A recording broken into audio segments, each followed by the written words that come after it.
Hello, I'm trying to see. I'm having some issues with the internet connection. Can you give me some feedback on this? Are you listening to me? Are you seeing a presentation?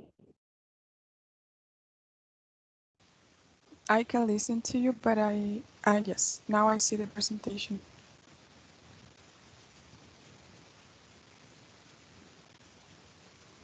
Okay, thank you so much for the feedback. Let's what was mentioned by Maria Ignacia.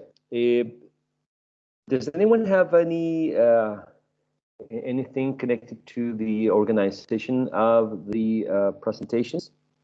Let me go back to the syllabus. Okay, right here. So I have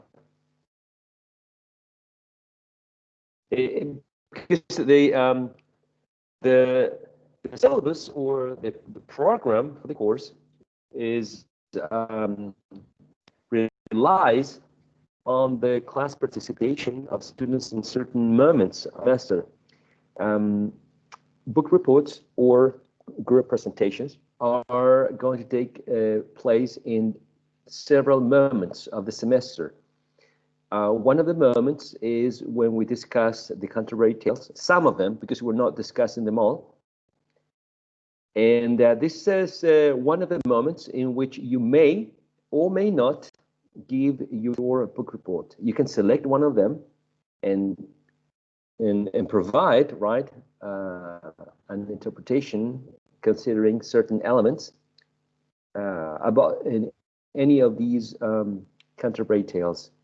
The second moment is when we start dealing with Shakespeare's plays or the Elizabethan theater, and you may choose one of them. And the other moment in which you can use also for your book report is when we start dealing with either novels or modernism, which is the next literary period after the Victorian age. So, so far, I understand that Cristobal, Grace, and Mariana chose Pride and Prejudice for her second book report, and for her first presentation, they chose Hamlet. They contacted me through an email, and they decided on working with them. Maria Ignacia, as you were hearing, chose, along with Jocelyn and Camila, The Wife of Bath, which is one of the Canterbury Tales, one of the most famous, if not the most one, for the Canterbury Tales. Does any one of you have any? Bisania, go ahead, please. Um, Hi. Well, I have Hello. a lot of questions about this because Sure. I couldn't. Can you hear me? Yes, loud and clear. Okay. I don't know exactly what do we have to do because I couldn't be here in the first class, and I asked about this to a few of my classmates, but I didn't understand quite well what they said to me.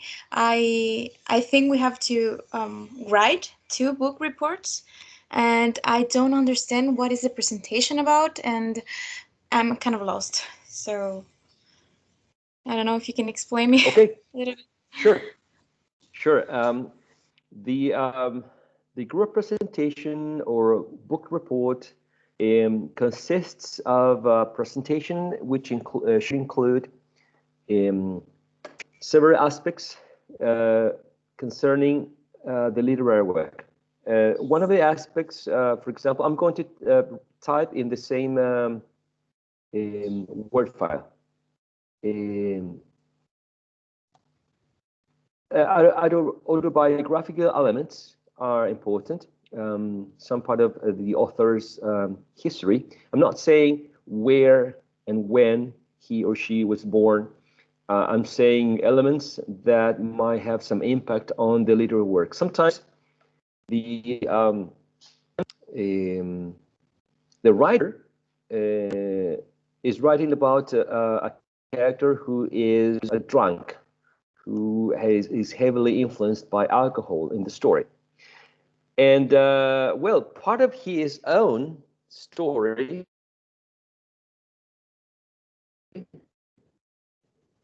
is so be very interesting to know if he was influenced by alcohol as well, as in the case of, I'm thinking, Edgar Allan Poe, for instance. So some elements about the author's own story that may be interesting to know, and they are connected with the story. Okay. Also, you need to talk about the narrator. Who's telling the story? The one telling the story not necessarily might be the same author. And the author could be a 40-year-old male, and the narrator could be a 10-year-old girl. Okay, so who's the narrator in the story? The perspective as well, right? Is the author telling the story from the first person? Is he or she the person who's undergoing the experience in the story, the one who's telling the story, or is the narrator a third person? So he is telling the story about someone else. Okay, and therefore, also the narrator may have a limited view of the right, or the narrator can know everything about the story, even what is inside the characters' minds or heads. Okay, so it could be, for example, an omniscient narrator, a narrator who knows everything, a limited point of view, someone who knows only a bit of one side of the story. Okay. Also, in your book report or presentation, you need to talk about the main characters, right? And a short description about the main characters, so who they are, what's their connection, in which way they are related, etc., etc. The setting is also important. It's more important in some stories than in others, but in general, the where and the when. When does the story take place, and when? Okay, the settings. Also, another aspect to be considered. Another aspect to be considered in your analysis is the symbol or symbols present. Okay, sometimes elements that are part of a story are symbols which are universally recognized. For example, some birds are connected with concepts like peace or death. Some elements are connected with hope and love. For example, I don't know, a cross may have some meaning to you or some large community. A rose may also have some symbolism attached to it. Okay, so symbols also are very important for a literary analysis. Also, for your literary analysis, you need to consider the main theme or themes. So a theme is basically an element which is part of a value. It has to do with usually a theme, for example, is love. It's the subject of the idea that goes along during the whole or most of the story. For example, sometimes it's honor, sometimes is love, sometimes is social recognition, sometimes it's death. They're usually abstract, complex values. And you can find the same thing explored, for example, in a modern play or in a modern story, and also explored in a story that was written 500 years ago. Okay, themes are in general universal and are connected with human behaviors, right?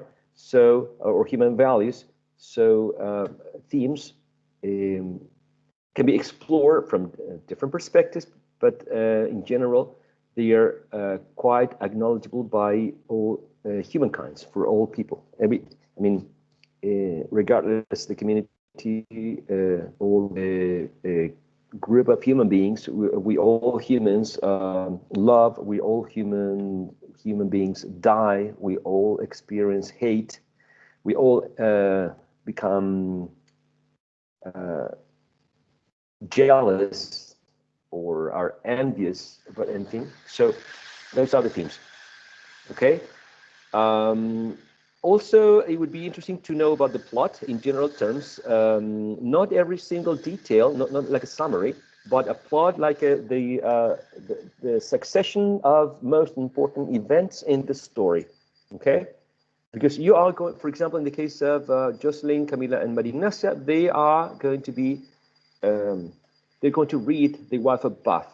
They're going to become experts on The Wife of Bath. So they're going to provide us with an overview about The Wife of Bath, including who wrote the story, in this case, Geoffrey Chaucer, right? Who the narrator is, in this case, The Wife of Bath, and she tells the story. And the story is the one that you're going to tell us in brief, in just the main events, the plot. So far, so good. I don't know, Visania, if this literary analysis is getting clearer or more difficult to understand. But these are some of the elements that you need to tell the story in general terms. You need to tell us who the author is, who's telling the story, what kind of narrator, what's his or her perspective about the story, who's in the story, where and when, and the symbols and themes present. Okay, now I understand what I have to do. My other question is, how many books or from the ones that are here I have to choose? Because I understand there are 2 book reports, and I don't know if I have to choose one from different section, or I don't know. That's another question. Yes, you have to. This answer is for you and for anyone who still has that question, right? You have to choose literary works. So I know that you can see 3 here, but you have to choose 2. One from one literary, which be one of these, the Canterbury Tales, and the other one could be either Shakespeare's plays or one of these Victorian/modernist works. Or you can choose one of Shakespeare's plays and one of these. I mean, you have to choose 2, and you have 3 literary periods to choose from. What's the consequence of this decision? On which elements you need to base your judgment to choose. Your literary preference, how many members you have in your group. I don't know. We're going to start with the Canterbury Tales. So time is also one important element to consider for your decision. It's very important to make this decision as soon as possible because of the logistic elements that you need to take into consideration for your oral presentation. And also there are 2, I can see 2 ways of doing this.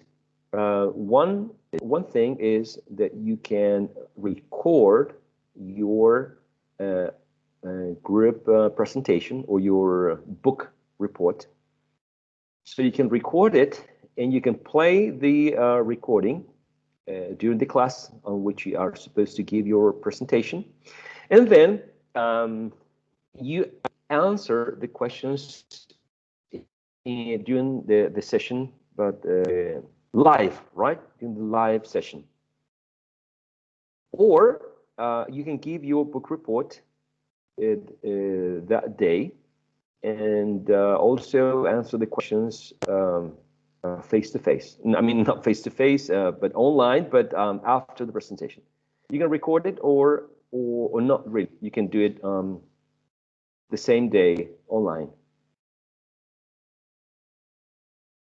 Okay, so you provide this general overview about the literary work, which should include what was mentioned here. I'm going to use a yellow highlighter. And after this book report or group presentation, there will be some questions, okay, about some specific elements. And since you're expected to read this before, I'm sure you're not going to have any issues, any trouble answering the questions. The questions are going to be quite simple. I mean, not necessarily anything on which you need to be an expert. But if you read this and you find some literary analysis, I'm sure you will find that you can go deeper and investigate about some symbols and themes that sometimes, for example,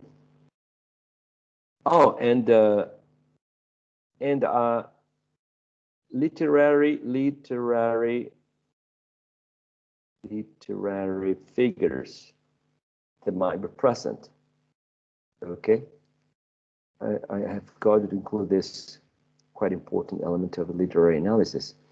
For example, allusion, right?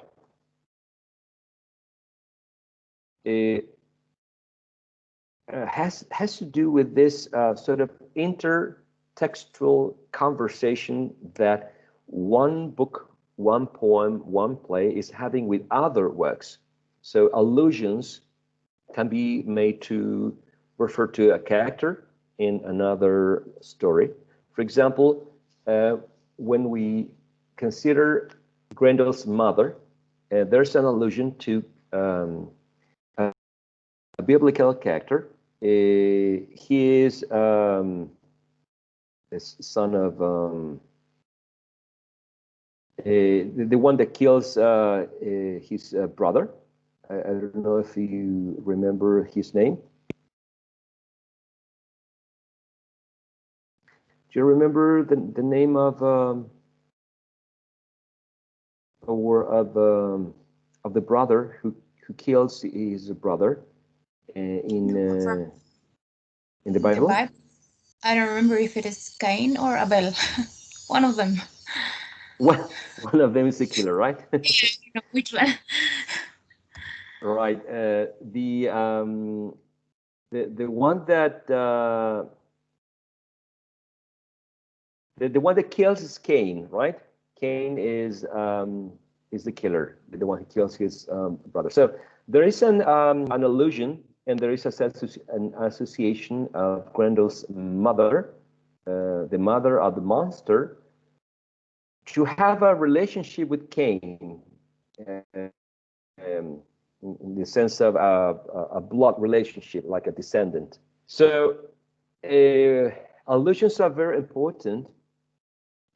Because whenever you are able to connect a story with another story, you add a layer of complexity that makes the experience less, I wouldn't say flat or shallow, but whenever you learn that the character behaves like another character, and you're familiar with the other story, you may see that the character gains more roundness, and that somehow you're able to perceive with this connection other characteristics that are not explicitly described in the text that you're reading. But when you are making the connection, you are able to understand more the character from the story you're reading. So that's interesting as well, allusion. Also, for example, another important literary figure is a metaphor. A metaphor, as a comparison in itself, is quite interesting because you're not saying that something is like another element, right? But basically, you are like a simile. Um, I don't know. He's as tall as a mountain, or my heart is like a. It's like an open book. Okay, a metaphor implies a more complex comparison. Still, the comparison enriches the text because it makes experience a more interesting because of the associations, right? For example, if you compare something with an animal, you're not thinking about just the animal's shape, but also the behavior and sometimes the connotation that the animal has and the connection that some animals have with, for example, specific cultures like the Egyptian culture or the Aztec culture, or also, some connections with specific death, for instance, or beauty. I don't know. So metaphors make the experience more interesting. And other figures of speech, like hyperbole or exaggeration, like I'm so hungry I could eat a horse, or personification when you say, I don't know, the clouds are looking at me like if they are threatening to make it rain. When you give things or objects human characteristics, we're talking about personification. And other elements like, I don't know, irony, or when you talk about image, which is, descriptions that help you to understand the story using your senses whenever the description addresses something that you can hear, or that you could visualize, or you could smell, or you could touch. That's connected with imagery. That's part of literary figures, and every single literary work includes these literary figures that enrich the experience for the readers.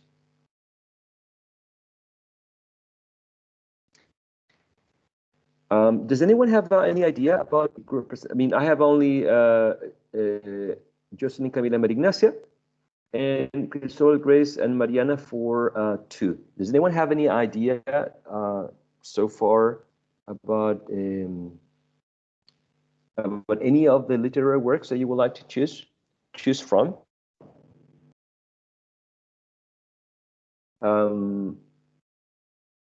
Carla, are you here? Yes, I am here. Okay, so Carla, do you already know who you will be working with?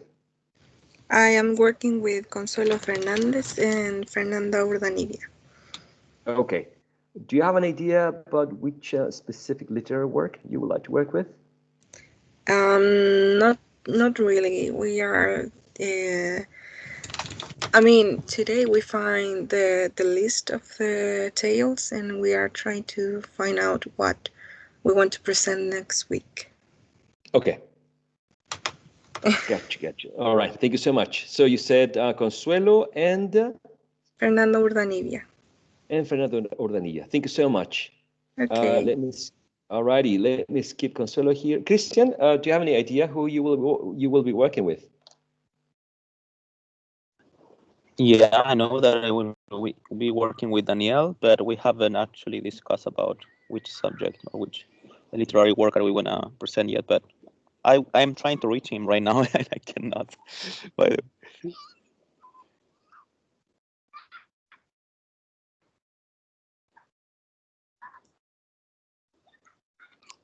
I guess for next class we can have a decision.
Professor, we cannot hear you. Sorry, I pressed the button with my wrist because I'm connected with my cell phone as well. So, Catherine, my question is to you. Do you know any literary work you would like to work with, and also who you will be working with? That's another question.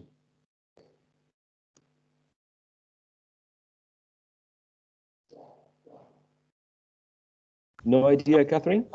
Professor, did you say my name? Yes, let me take the mic. Okay. Yes, Catherine. Sorry, my internet is really not working in this moment. That's right.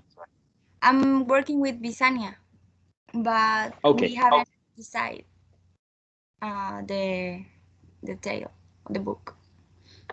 Okay. Gotcha. I understand. Okay. That's something that I'm sure you'll solve or you decide very soon, because it's critical for you to have an idea. Also, remember, if you choose one, that cannot be chosen by any other group. For example, The Wife of Bath cannot be chosen by any other group. Hamlet cannot be chosen, and the same with Pride and Prejudice. So it's first time, first serve basis here. Okay. So remember, my point is, remember to have one option, but also a second option in case your first one has already been taken. Okay. So that's important to remember. Okay. So in general terms, even though I would like to know if you read anything about Beowulf, I would like to just share these last aspects about this epic poem. In general, epic poems reflect a journey. It's usually a journey. And many books, many stories explore a journey, which can be physical or psychological. And in this journey, there's always some room for growth. And the growth can be not necessarily becoming taller, but the growth becomes under an understanding, right? And by comprehending some sort of reality and stepping out of your comfort zone, you become stronger, and you become, by becoming more knowledgeable, you become wiser, and also I guess you're one step closer to but improve yourself. So in this, Beowulf also becomes or breaks away, right, from his community, and separates in this voyage, which is basically a quest, right? He learns about this monster who is causing trouble in goes to defend these other communities. So it is a quest. And there are several encounters, right, that provide him with this new insight. He grows in several aspects, right? He grows as a warrior, he grows as a human being, and he learns that there are other values that were not part of his life before. And he goes back into society, and he evolves as he becomes a king. Okay, so that's important to remember in these epic poems, which Beowulf is one sample. There's always a journey, and this journey becomes that the character becomes separated from a group of people, steps out into his comfort zone, and returns and becomes a better version of himself or herself, right? So therefore, there's most of the times there is a test. Okay, the epic character needs to prove that he is worthy. Okay, there's usually in every story there is an antagonist force. Sometimes there's a physical entity, sometimes a supernatural being. In the case of Beowulf, we can see that there are entities such as the monster called Grendel and his mother, or its mother, and the dragon later on as the third event, right? So in this cycle, for this particular hero of epic stories or epic poems, in this case, there is a magical or unreal world, right, that he visits, right? And there are high probabilities that he is not making it out of this magical or unreal world. If you remember Beowulf's story, he goes right into this lake. He goes into Grendel's mother's cave, and he kills her there, and that's the underworld, right? That he goes and visits, and then he there's a sort of a resurrection, right, which might be physical for heroes or epic heroes, right, or it might be psychological. Okay, resurrection in the way of connecting that at the beginning it wasn't that he was dead, but that he had a different set of mind, and in the end he became wiser, and he became more knowledgeable about other realities. So he opened up his mind to other elements from society, other cultural elements. Okay. This is in general some aspects that I wanted to share about Beowulf. Now it's important to consider that this is part of, as I told you before, this is an oral poem written by or transcribed by Christian monks. Therefore, they added some Christian elements that probably were not part of the a pagan story. Okay.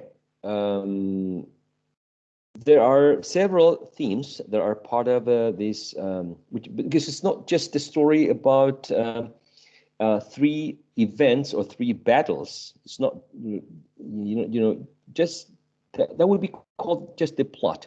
But there are many underlying themes that have to do with identifying what's good and what's evil, or what's dark and what's light. That's and also about the different ways in which this society could relate, or each member of this society could relate to each other. I would like to give you or leave you with some questions. Let's see if I. So the first one is, what is a hero? What is a hero according to Beowulf, or from this perspective of this story? And what is a hero for you? Do you think heroes exist? What does a hero need to have in order to be a hero? What do you need in order to become a hero?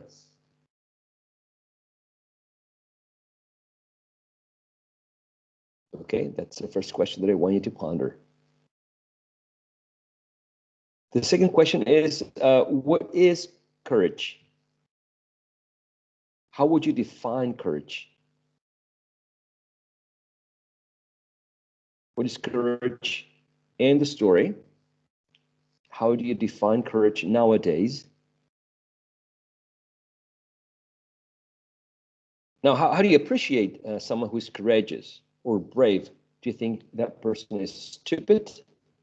Or do you think it's something, a value or a characteristic that should be praised and celebrated?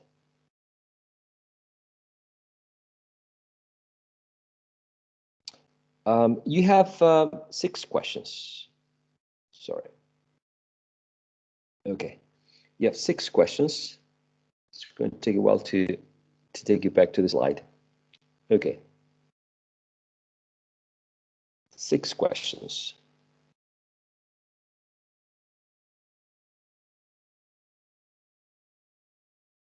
Yes. 6 questions.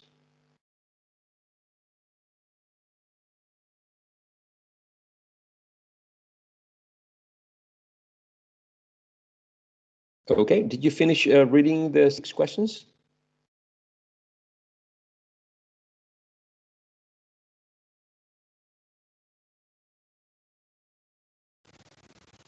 Yes. Yes. Okay.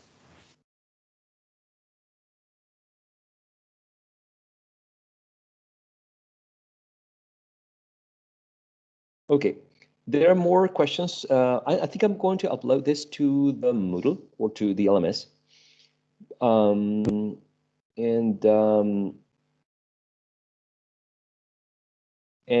The rest of the slides talk about the 3 main events, the 3 battles that take place between Beowulf and different supernatural entities, right?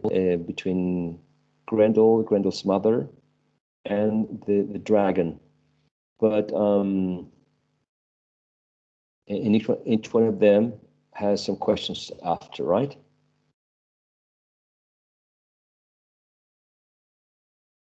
But I would like you to take not those ones, because those ones are going to be in the LMS, and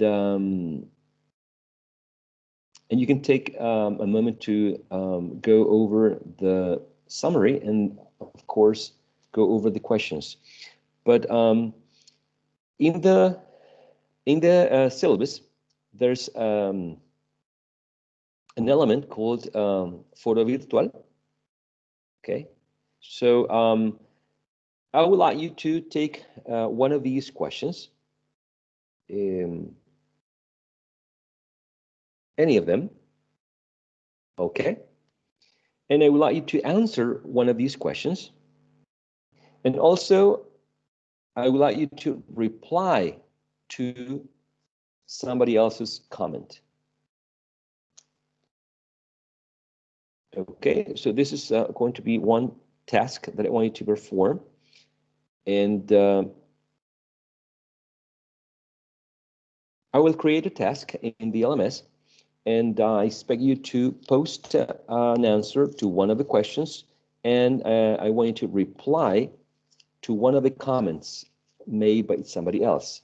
Let's suppose as an example, okay?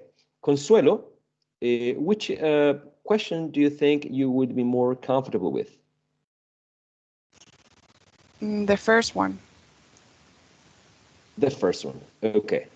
So Consuelo, let's suppose that you take the first one. So you post an answer in the LMS for the first question, okay? And let's see, which question would you think you would feel more comfortable answering?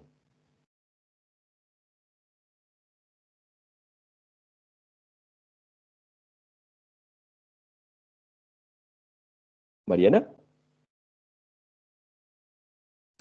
Yes. From the 6 questions, which one do you think you would like to answer? Maybe number 3. Maybe number 3. Okay. Yes, number 3. All right. So okay, number 3. Good. So Mariana, let's suppose number 3. Consuelo is going to post an answer to number 1. Then Consuelo may choose to post a comment to Mariana's answer, to Mariana's post from number 3. And Mariana, may decide to post a comment about what Consuelo posted as an answer for the first question. Okay, so that is going to be the task. Post an answer. First, choose a question, okay? Then you post an answer in the LMS, and then you reply to somebody else's comment or answer. Okay, that's the basic or elementary level. If you want to answer to more, if you want to make comments to more posts, go ahead. Okay, but the minimum would be one post, one original post, and one comment replying to somebody else's answer. Okay, I'm going to open the task in the LMS as forum number 1, and it's going to be forum number 1, answer to a question from the class discussion about Beowulf, and reply to somebody else's comment. It's going to be something like that, okay? Because we're going to be switching quite swiftly from one topic to another one. There's no point in you making comments or replying or answering these questions by November or December. It's got to be, you know, close to our discussion. So you will have this task. So this task is going to be open up to the last day of September, September the 30th. Okay, midnight. Okay, so I'm going to create this task in the LMS, so you can answer this question and you can, you know, engage in a sort of virtual conversation with somebody else. Okay, remember, one original post and one comment or reply to somebody else's post as the minimum. If you want to post and reply to others, right? Just go ahead. It's totally acceptable, and actually it's something that I really enjoy. I think seeing this interaction between you in an asynchronic way.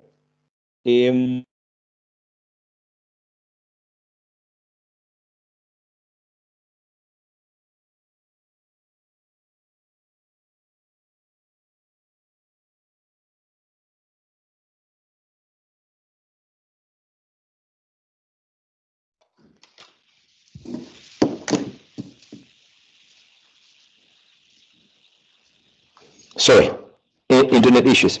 So I understand that we're not having classes this Friday afternoon. I understand that this is going to be the last class for this week. Please correct me if I'm wrong. So I'm going to meet you on the 29th, on Tuesday the 29th. Is that correct? Next Tuesday? Yes. Yes? Mhm. Okay. Alrighty. Next Tuesday the 29th. Next Tuesday the 29th, according to our very tight syllabus, we should be starting with the Canterbury Tales. The Canterbury Tales. Moving on from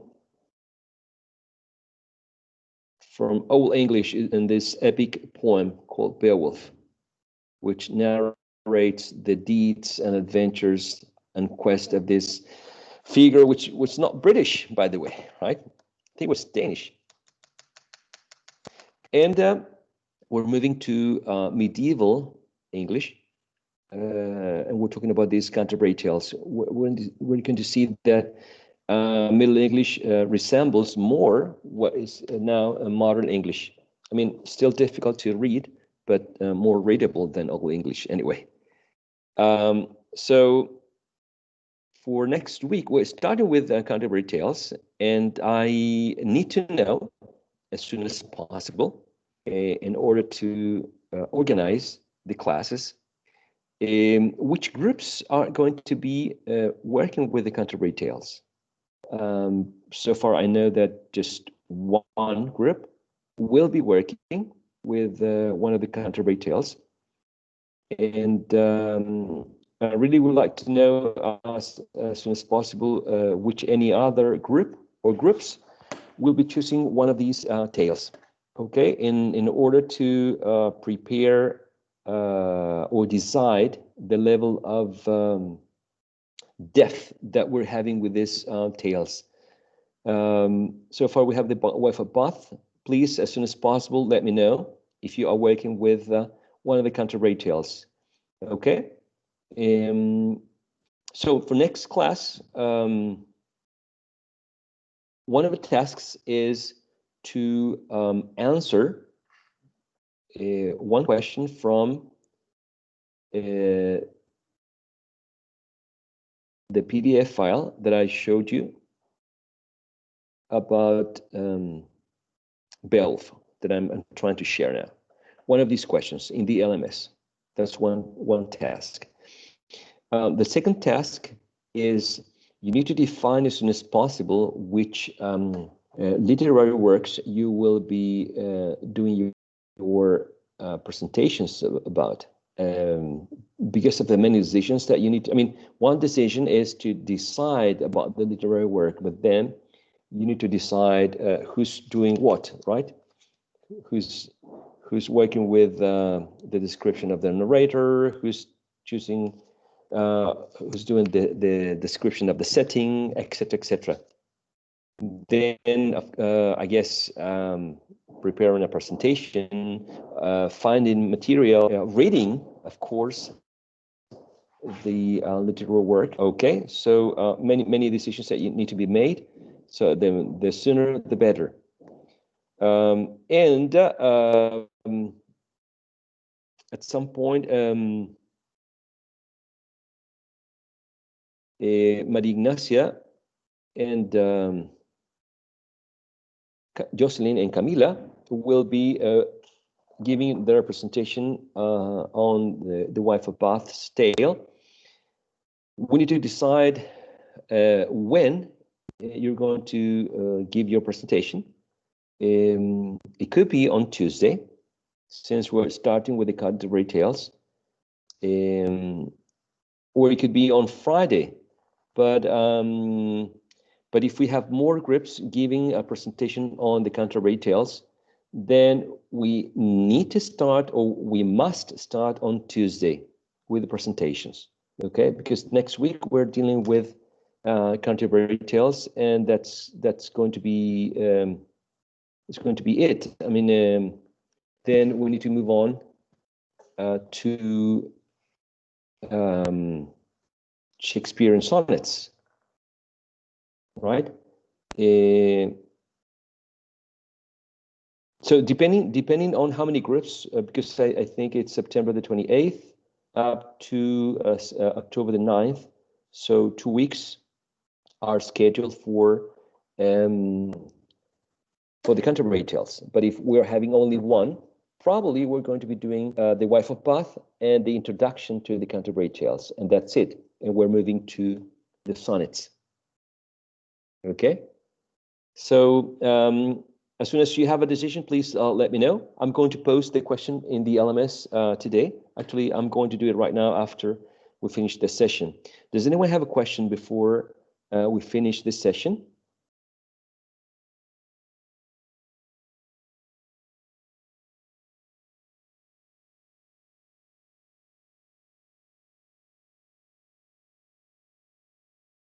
Professor? Yes. Maybe you already explained this, but I'm a little bit lost. So next week we'll present only the groups that chose one of the Canterbury Tales, right? Yes, exactly. Next week we're dealing with the Canterbury Tales.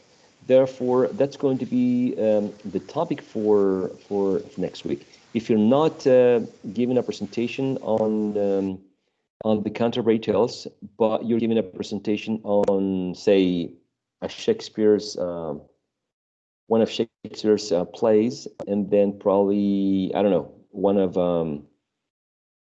Victorian works, then you're not giving a presentation on next week. Exactly. Exactly. That's right. I think I'm getting a message here.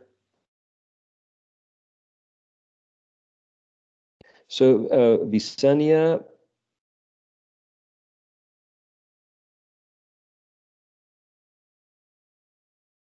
Okay, got you here. So which is going to be the you don't know yet which of the Canterbury Tales you're going to be working with?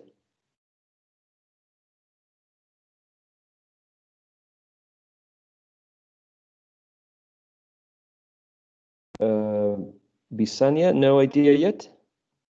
No, we chose the Physician's Tale. Sorry, you posted that, yeah, right there before. Yes. Yeah, thank you. From the last section, the picture of Dorian Gray.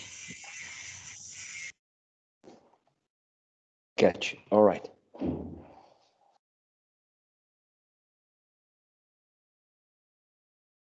Okay, and right here, the picture. Oh, always forget the spelling of Dorian's last name. Okay. All right, I got you here with your choices. Thank you so much. Thank you very much. Anyone else?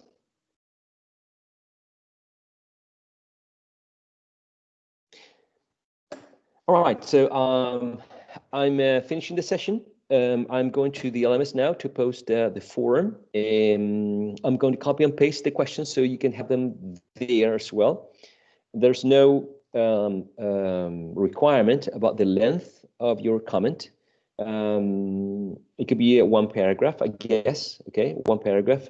If you consider that your opinion requires just one paragraph to be stated, I'm totally fine with that. But if you prepare like 2, 3, or 4 paragraphs, just go ahead, because there's no limitation about how many lines you need to use in order to develop an idea that you have about. Okay, so thank you for joining the session today. I'll see you next week. If you have questions, please, all of them are welcome. Reach me through an email. I can answer you through an email, or we can schedule a meeting through Teams. Okay, so I'll see you. I'll see you on Tuesday. I thought I was receiving another message. No. Okay. So I'll see you around, guys. You stay safe. Goodbye, everyone. See you. Thank you. See Bye. you. Thank you. Bye. See you. Have a good day. Goodbye. You too.